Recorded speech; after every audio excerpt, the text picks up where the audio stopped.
बिस्मिल्लाहिर्रहमानिर्रहीम। अस्सलाम वालेकुम नाज़रीन, आप यूट्यूब चैनल देख रहे हैं। मैं इमरान खान हूँ। सबसे पहले तो इमरान खान साहब का बाज़ाब्ता स्टेटमेंट आ गया उनके अपने ट्विटर अकाउंट पे। जो स्टेटमेंट है पहले मैं आपके सामने रखता हूँ, फिर बहुत सारी खबरें आज आपको देने के लिए। नंबर एक, इमरान खान साहब ने सबसे पहले जो उनके ट्विटर अकाउंट पर उनकी टीम ने लिखा वो उनके स्टेटमेंट का सबसे मजबूत हिस्सा था। उन्होंने लिखा कि जद्दोजहद इबादत है और हकीकी आज़ादी की जद्दोजहद के लिए मैं शहादत के लिए भी तैयार हूँ। यानी इमरान खान साहब का कहना है कि अगर मैं शहीद हो जाऊँ इस रास्ते में या मैं मारा जाऊँ तो मैं ज़हनी तौर पे इसके लिए तैयार हूँ। इस वक्त पाकिस्तान सिर्फ आसिम लॉ पर चल रहा है, जहाँ सिर्फ लिखे लिखाए फ़ैसले पढ़कर सुनाए जा रहे हैं।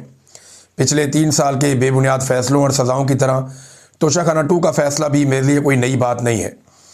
ये फ़ैसला भी जज ने बगैर किसी सबूत और कानूनी तकाज़े पूरे किए बगैर ही जल्दबाजी में सुना दिया। हमें या हमारे वकला तक को नहीं सुना गया। मुझे और मेरी अहलिया को मुसलसल कैद तन्हाई में रखकर ज़हनी अजियत का निशाना बनाया जा रहा है। हमारी किताबों, टीवी और मुलाकात सब पर पाबंदी है। जेल में हर कैदी टीवी देख सकता है, लेकिन मुझ पर और बुशरा बीबी पर टीवी देखने तक की पाबंदी लगा दी गई है। मेरे ख़ानदान की जानिब से जो किताबें भेजी जाती हैं वो जेल हुकाम की तरफ से रोक ली जाती हैं। हमें कई हफ्ते मुसलसल कैद तन्हाई में रखा जाता है। ये गैर इंसानी सलूक है, लेकिन ये सब जुल्म और बर्बरियत मुझे मेरे अज़म से पीछे नहीं हटा सकता। हमारी रवायात नहीं कि औरतों और बच्चों पर जुल्म किया जाए।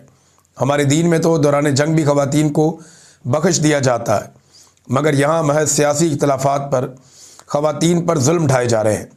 मेरी बहनों और दीगर ख़वातीन के साथ अडियाला जेल के बाहर जो बदसलूकी और जुल्म हो रहा है, इस पर मुझे शदीद दुख और अफसोस है। ये जो सलूक बुशरा बीबी, डॉक्टर यास्मीन नबारंग बलोच और दीगर ख़वातीन के साथ किया जा रहा है वो इस्लामी रवायात और अखलाकियात के बरअक्स है। मेरी अहलिया बुशरा बीबी को सिर्फ मुझसे बुग़्ज़ में कैद तन्हाई में डाला हुआ है, हालांकि इनका तो सियासत से कोई ताल्लुक़ भी नहीं है। वो एक घरेलू खातून है। फ़ौज मेरी है और पाकिस्तान कौम की है। जब मैं आसिम मुनीर पर तनकीद करता हूँ तो वो एक शख्स पर तनकीद है, जैसे माजी के डिक्टेटर पर भी होती आई है। आसिम मुनीर ना तो किसी अवामी रेफरेंडम के तहत मुल्क पर बैठा है, ना अवामी वोट के ज़रिए आया है। जेल में मेरे साथ जो कुछ भी हो रहा है एक कर्नल के कहने पर हो रहा है, जो आसिम मुनीर के अहकामात मानता है। पाकिस्तान में कानून की बालादस्ती का जनाजा उठ चुका है। 2007 में जैसे पीसीओ जजेस ने डिक्टेटर का साथ देकर अदलिया का तकद्दुस पामाल किया, उनकी कोई इज्जत नहीं, और जिन्होंने डिक्टेटर के खिलाफ मुज़ामत की वो कौम के हीरो थे। आज ऐसे ही आजकल जो जजेस इस निज़ाम के खिलाफ मुज़ामत कर रहे हैं वो हमारे हीरोज़ हैं। जो जज कठपुतली बनकर इशारों पर नाच रहे हैं वो बेज़मीर हैं और मुशर्रफ दौर के पीसीओ जजेस के ही बराबर हैं। कानून की बालादस्ती और आइन की बहाली की जद्दोजहद के लिए इंसाफ लायर फोरम और वकला का फ्रंट फुट पर आना नागुज़ीर है। इंसाफ का निज़ाम ही अवाम को तहफ़्फ़ुज़ दे सकता है। इसके अलावा ना कोई माशी तरक्की मुमकिन है, ना ही इखलाकी। मुझे सलमान सफदर और उनकी टीम पर एतमाद है और मैंने उन्हें हदायत की है कि बोगस फैसलों के खिलाफ इस्लामाबाद हाई कोर्ट में अपील करें। सुहेल अफरीदी को पैगाम देता हूं कि स्ट्रीट मूवमेंट की तैयारी पकड़ें। पूरी कौम को अपने हुकूक के लिए उठना होगा। जद्दोजहद इबादत है और मैं पाकिस्तान की हकीकी आज़ादी की जद्दोजहद के लिए शहादत के लिए भी तैयार हूँ। ये इमरान खान साहब का स्टेटमेंट 20 दिसंबर 2025। इमरान खान साहब ने बड़ा ज़ोरदार स्टेटमेंट दिया है और वो तो या तो आज़ादी या फिर मौत, वो इस मौके पे खड़े हैं। लेकिन उनकी पार्टी की तरफ जब हम देखते हैं तो थोड़ी हमें एक कन्फ्यूजन दिखाई देती है। यानी इमरान खान साहब जिस नहज पे खड़े हैं, क्या उनकी पॉलिटिकल पार्टी उस नहज पे खड़ी है? ऐसा दिखाई नहीं दे रहा। शायद ये वजह है कि इमरान खान साहब ने एहतजाज के इख्तियारात जो है वो महमूद खान अचकज़ई और अल्लामा राजा नासिर अब्बास साहब को दिए कि वो फैसला करेंगे मुज़ाकरात के हवाले से, एहतजाज की तारीख देने के हवाले से।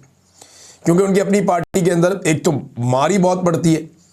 पंजाब के अंदर तो पार्टी में कोई सर नहीं उठा सकता, वो पकड़ के या तो किसी केस में डाल देते हैं, अंदर डाल देते हैं, या लापता कर देते हैं, या तशद्दुद का निशाना बनाते हैं, कारोबार तबाह कर देते हैं, ख़ानदान उजाड़ देते हैं। तो पंजाब में तो ये होता है। खैबर पख्तूनख्वा में जलसे जुलूस आप करते रहे तो उससे फ़र्क कोई नहीं पड़ता। लिहाजा पाकिस्तान तहरीक इंसाफ को एक बड़ी मूवमेंट खड़ी करनी पड़ेगी। सुहेल अफरीदी के वज़ीर आला खैबर पख्तूनख्वा बनने से जो एक उम्मीद नौजवानों में पैदा हुई थी, पाकिस्तान तहरीक इंसाफ ने अभी तक उसे कैश नहीं करवाया, क्योंकि ये बहुत बड़ा मौका था। लेकिन पाकिस्तान तहरीक इंसाफ ने उससे कोई एक तहरीक या कोई एक मोमेंटम बनाने के लिए अभी तक इस्तेमाल सही तरीके से वो नहीं कर पाए। वो जलसे वलसे कर रहे हैं, तो जलसे तो पहले भी होते रहते हैं, बाकी पॉलिटिकल पार्टीज भी करती रहती हैं, लेकिन जिस पॉलिटिकल पार्टी ने एक इनकलाब का दरवाज़ा खोलना हो वो खाली जलसे नहीं करते, उनकी तो बड़ी ज़बरदस्त जिम्मेदारियाँ होती हैं।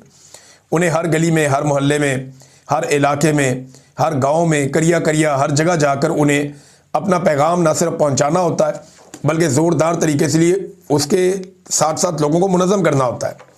ज़ोरदार तरीके से एक बड़ी पुरअमन फोर्स कायम करनी होती है जो ना सिर्फ लोगों की राय को बदले बल्कि जब वक्त आए तो फिर सारे के सारे बाहर निकले तो पूरे पाकिस्तान के हालात तब्दील हो जाएं। तो वो तो नहीं हुआ, लेकिन इमरान खान साहब की फैमिली जो है वो लगातार बैन अल-अक़वामी मीडिया को इंटरव्यूज़ दे रही है। इसमें अलीमा खानम ने एक और इंटरव्यू दिया अल जज़ीरा को, और ये आवाज़ उठा रहे हैं हर फोरम के ऊपर, हर जगह इस्तेमाल कर रहे हैं। इमरान खान साहब के बच्चे हों, इमरान खान साहब की बहनें हों, ये लोग भरपूर आवाज़ उठा रहे हैं और कोई है ही नहीं इमरान खान का या उनकी पॉलिटिकल पार्टी जो है उसमें जो लोग पाकिस्तान से बाहर मौजूद हैं वो भी उतना काम नहीं कर पा रहे। एक बड़ी डिवाइड पैदा हो गई थी ओवरसीज़ पाकिस्तानियों में, लेकिन अब ये कोशिश की जा रही है पाकिस्तान तहरीक इंसाफ के लोगों की जानिब से कि जो ओवरसीज़ पाकिस्तानियों के मुख्तलिफ धड़े हैं उन्हें इकट्ठा करके एक मरतबा फिर एस्टेब्लिशमेंट से इमरान खान साहब की जान छुड़ाने के लिए मिलकर कोशिश की जाए। देखिए, आपस में लड़ना तो बड़ा आसान होता है, तो एस्टेब्लिशमेंट के साथ अगर फड्डा है तो फिर आपको खुलकर आना पड़ेगा। इमरान खान साहब के बेटों का जो इंटरव्यू हुआ ना मेहदी हसन के साथ, उसने एक वाकया भी सुनाया। मेहदी हसन बड़े अच्छे जर्नलिस्ट हैं, उन्होंने कहा जी मैं टैक्सी में बैठा तो पाकिस्तानी ड्राइवर था।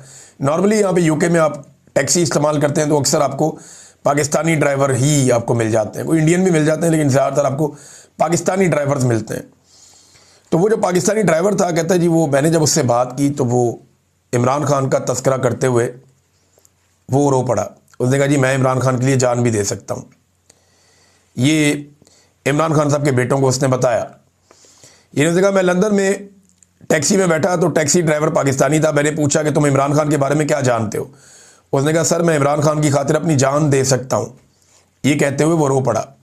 ये मेहदी हसन ने बताया देखें यहाँ बेशुमार पाकिस्तानी ऐसे ही हैं, ना सिर्फ यूरोप में पूरे में, बरतानिया में, आयरलैंड में, जापान में, मैं जिन ममालिक में गया इवन अज़रबैजान में, जॉर्जिया में, जहाँ जहाँ मैं गया जो पाकिस्तानी वहाँ पे जो भी मुझे कोई मिला, हत्ता कि जो वहाँ के रहने वाले लोग हैं उन ममालिक के जो लोग हैं वो भी इमरान खान को बड़ी इज्जत की नज़र से देखते हैं और उन्हें एक बात समझ नहीं आती कि इमरान खान जेल में क्यों है। तो पाकिस्तानी ख़ास तौर पे जो ओवरसीज़ हैं वो तो इमरान खान साहब से बहुत ज़्यादा प्यार करते हैं, बहुत ज़्यादा, बेइंतहा। अब जनाब मैंने आपसे जैसे कहा कि पाकिस्तान तहरीक इंसाफ ने यह फ़ैसला किया है कि जो ओवरसीज़ पाकिस्तानी हैं जितने उन्हें इकट्ठा किया जाए, दोबारा कोई इख्तलाफ है तो उसको दूर किया जाए। तो 23 दिसंबर को पाकिस्तानी सफारत खानों के सामने यूरोप में, बरतानिया में धरने दिए जाएंगे। 23 दिसंबर को क्यों दिए जाएंगे? क्योंकि मंगल का दिन है। इमरान खान साहब की बहनें अपने भाई से मिलने के लिए अडियाला जेल के बाहर पहुंचेंगी, तो इस मौका पर मुलाकात अगर ना करवाई गई तो ये प्रेशर डालने के लिए पाकिस्तान की जितनी भी एम्बेसीज बैरून मुल्क हैं उन तमाम एम्बेसीज के बाहर बाकायदा जो है वो पाकिस्तान तहरीक इंसाफ के लोग या ओवरसीज़ पाकिस्तानी धरने देकर बैठेंगे, जैसा कि वो अडियाला जेल के बाहर वहाँ धरने देकर बैठते हैं। तो ये एक प्रेशर डालने का सिलसिला था कि पूरी दुनिया को पता चले कि पाकिस्तान में हो क्या रहा। इमरान खान साहब ने जब हुक्म दिया तो उसके बाद सुहेल अफरीदी साहब निकले और उन्होंने इस्लामाबाद में ही शहरियों से मुलाकातें शुरू कर दी। ये अब सुहेल अफरीदी साहब का अकेले का काम नहीं है, अब ये पूरी पॉलिटिकल पार्टी में नौजवानों को इकट्ठे होना पड़ेगा। जैसे बांग्लादेश में नौजवानों ने जिम्मेदारी ली थी, ऐसे पाकिस्तान में नौजवानों को जिम्मेदारी लेनी पड़ेगी। ये ओहदों शोदों को भूल कर, बड़ी बड़ी पोजीशंस को भूल कर, वजारतों और मुशारतों को भूल कर नौजवानों को अपने अपने गली मोहल्ले, अपने हलके में, अपने इलाके में, अपने गाँव में हर तरफ ये पैगाम लेकर जाना पड़ेगा और पूरी एक मूवमेंट बनानी पड़ेगी। ये सर्दियों के 1-1.5 महीना इनके पास है, यानी दिसंबर के अभी 10 दिन बाकी हैं, इसके बाद जनवरी और फरवरी के 10-15 दिन बाकी हैं, उसके बाद ही कोई तहरीक चलेगी तो चलेगी। क्योंकि एक बात आप याद रखिएगा कि मौसम बहार की आमद तक इतनी सर्दी के अंदर नॉर्मली तहरीकें पाकिस्तान में नहीं चलती, लिहाजा ये वो टाइम है जब तहरीक का मोमेंटम बनाया जा सकता है। तो इन 40-50 दिनों को ज़ाया करने की बजाय इसमें मेहनत करनी पड़ेगी पाकिस्तान तहरीक इंसाफ को। 50-60 दिन का टाइम है, लगभग 2 महीने हैं, 1.5-2 महीने। तो इन 1.5-2 महीनों में 50 से 60 दिनों में पाकिस्तान तहरीक इंसाफ को वो सारा मोमेंटम बनाना पड़ेगा। सुहेल अफरीदी गए, जाके लोगों के अंदर घुल मिल गए, बातें की, बहुत सारे लोगों ने बताया और उन्होंने कहा जी यहाँ पे तो लोग आते रहते हैं, हुक्मरान आते हैं लेकिन अपने प्रोटोकॉल्स के साथ आते हैं, हमें ऐसे कोई नहीं मिलता। तो ये कॉन्फिडेंस आपको तब आता है जब आप आवाम के वोटों से मुंतखब होते हैं। जब आप आवाम के वोटों से मुंतखब नहीं होते ना, फिर ये एतमाद आपके पास नहीं होता। इस किस्म का एतमाद आपको तभी होता है जब आप आवाम के वोटों से आए होते हैं और आपको डर नहीं लग रहा होता। नाज़रीन, इमरान खान साहब के ऊपर ये फैसला तो आ गया, इसके ऊपर एमनेस्टी इंटरनेशनल ने भी रोला डाल दिया, पूरी दुनिया के अंदर रोला डाल रहा है कि जनाब ये गलत हो गया, ज़्यादती हो गई। अपोजिशन जमातें अपना मौक़िफ़ इस पे दे रही हैं, हुकूमत कह रही जी बहुत ठीक हो गया, इमरान खान को तोशाखाना में सज़ा होनी चाहिए थी, जनाब हो गई। लेकिन अब होगा क्या? देखिए, इमरान खान साहब की 2 अपीलें पेंडिंग हैं, ये हो जाएंगी अब। एक तो इमरान खान साहब की अपील जो है वो अलकादर यूनिवर्सिटी वाले केस में वो पेंडिंग है, उसमें इमरान खान साहब को लगभग 1 साल होने वाला है और इस्लामाबाद हाई कोर्ट उनकी अपील ही नहीं लगा रहा, सुन ही नहीं रहे उन्हें, तो साल तो उन्होंने निकाल दिया। अब ये एक और केस आ गया, इसमें भी अगर इमरान खान साहब अप्लाई कर देते हैं, एक और अपील कर देते हैं, तो 1 साल इसमें भी वो गुजार लेंगे।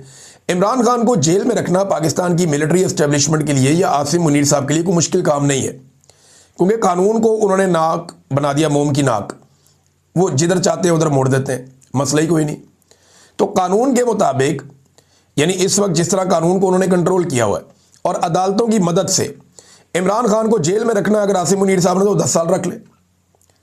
हाँ, अगर बाहर निकालना है इमरान खान साहब को तो आप अदालत के जरिए इमरान खान को बाहर नहीं निकाल सकते, सवाल ही पैदा नहीं होता।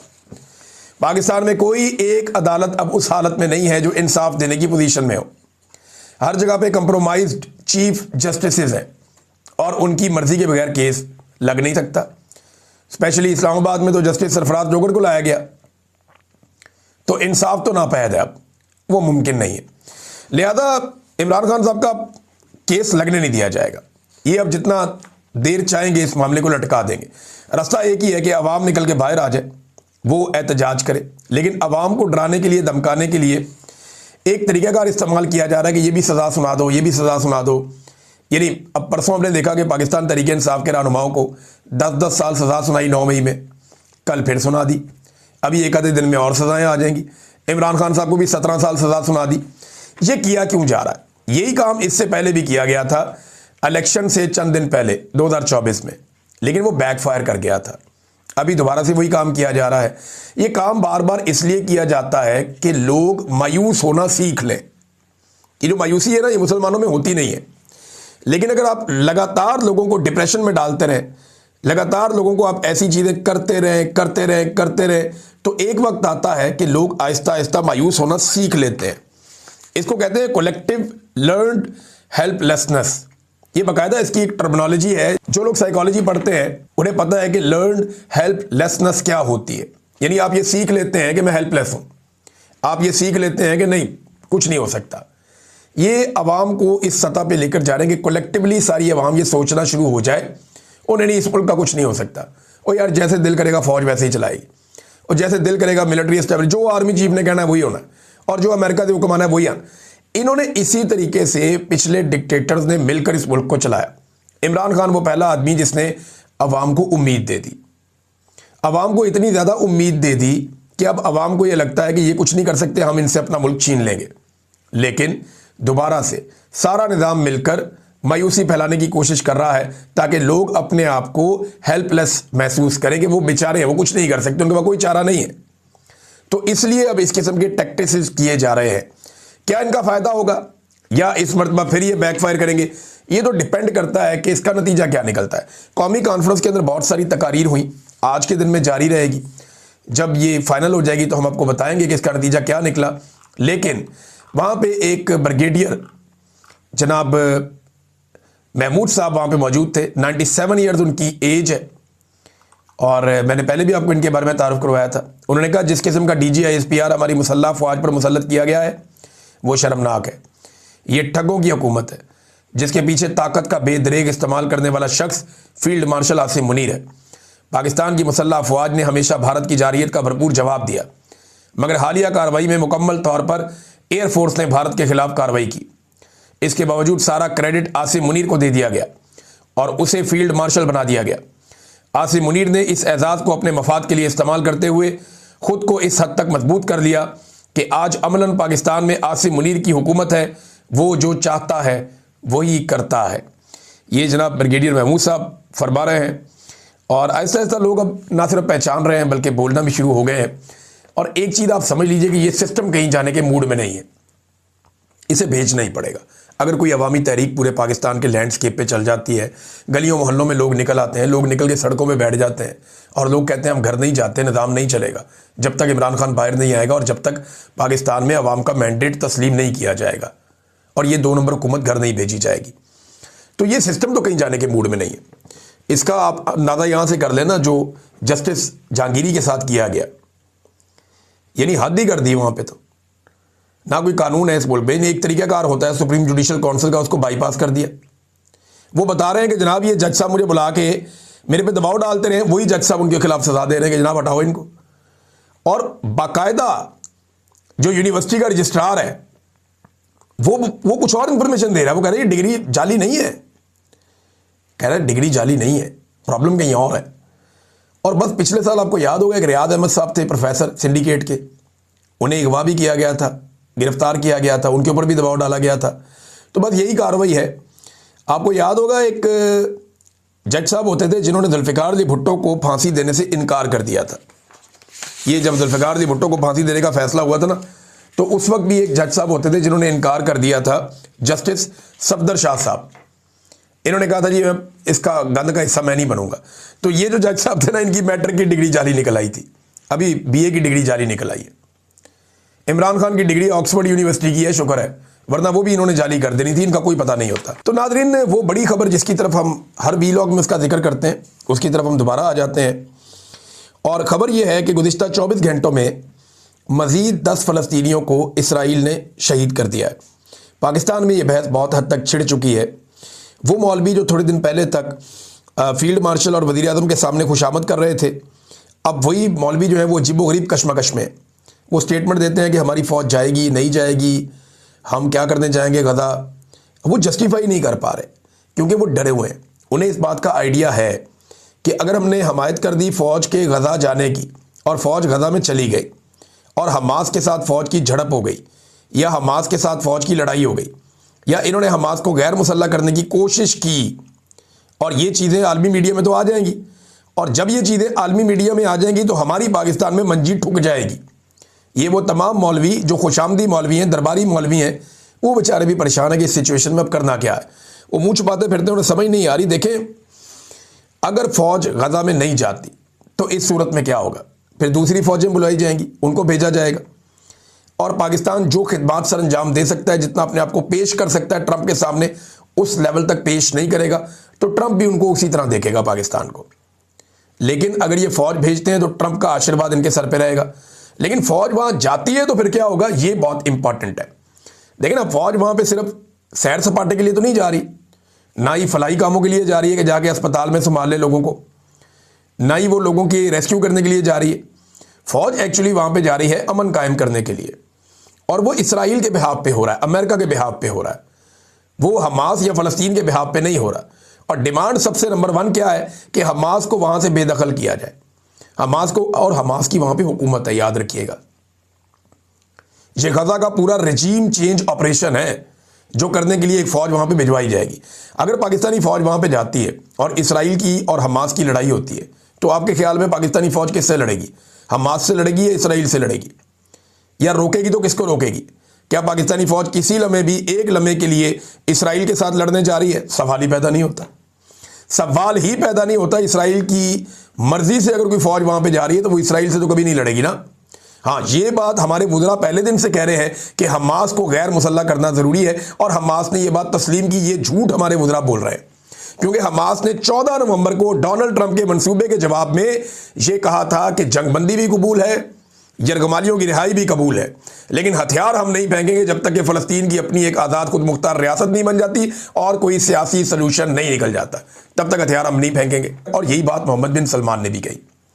मोहम्मद बिन सलमान, उनको जितना आप क्रेडिट दें वो कम है इस मामले में कि एक आदमी, एक अरब मुल्क का हुक्मरान, वो एटमी ताकत भी नहीं है, वो बहुत बड़ी फ़ौज भी नहीं है, एक बड़ी इकॉनमी ज़रूर है, वो अमेरिका में बैठा है अमरीकी सदर के सामने और उसने हामी नहीं भरी। उसने कहा जी फ़लस्तीनी रियासत, अगर फ़लस्तीन के अंदर एक रियासत होगी, अभी तक जो खबरें आई उसके मुताबिक यही है कि मोहम्मद बिन सलमान ने अब्राहम अकॉर्ड को मनोअन तस्लीम करने से इनकार कर दिया। उसने कहा जी अब फ़लस्तीनी रियासत की बात करें ना पहले आप, अगर यहाँ एक रियासत बन जाती है, फ़लस्तीनियों को उनका हक मिल जाता है, तो फिर हम आगे बढ़ते हैं, फिर हम भी तस्लीम कर लेते हैं। लेकिन पाकिस्तान जो है उसके लिए एक बड़ी अजीबोगरीब सिचुएशन है। पाकिस्तानी फ़ौजी अगर वहाँ जाएंगे तो किससे लड़ेंगे, किसको गैर मुसल्ला करेंगे, ये सवालात इन मौलवियों को खाए जा रहे हैं जो बेचारे माहौल बना रहे थे। नाज़रीन, एक और ख़बर आपने यानी इसको याद रखना है, आपने जहन में रखना है कि ये जो कुछ भी पाकिस्तान की हुकूमत कर रही है ना, ये पैसे हासिल करने के लिए कर रही है। इनके पास तनख्वाहें देने तक के भी पैसे नहीं है। पाकिस्तान की इकॉनमी बहुत बुरी तरह बर्बाद हुई है। पाकिस्तान का जीडीपी नीचे गया है। पाकिस्तान की जो माशी ग्रोथ है वो नीचे गई है। पाकिस्तान के अंदर टैक्स कलेक्शन बहुत बुरी तरह मुतासर हुई है। हम अपने अहदाफ पूरे नहीं कर पा रहे। महंगाई का हमने एक अजाब मुसल्लत कर दिया कौम के ऊपर, लेकिन इसके बावजूद हम उतना पैसा नहीं कमा पा रहे। लोगों को तनख्वाहें देने के लिए और अपने मुल्क को चलाने के लिए हमें कर्जे लेने पड़ रहे हैं।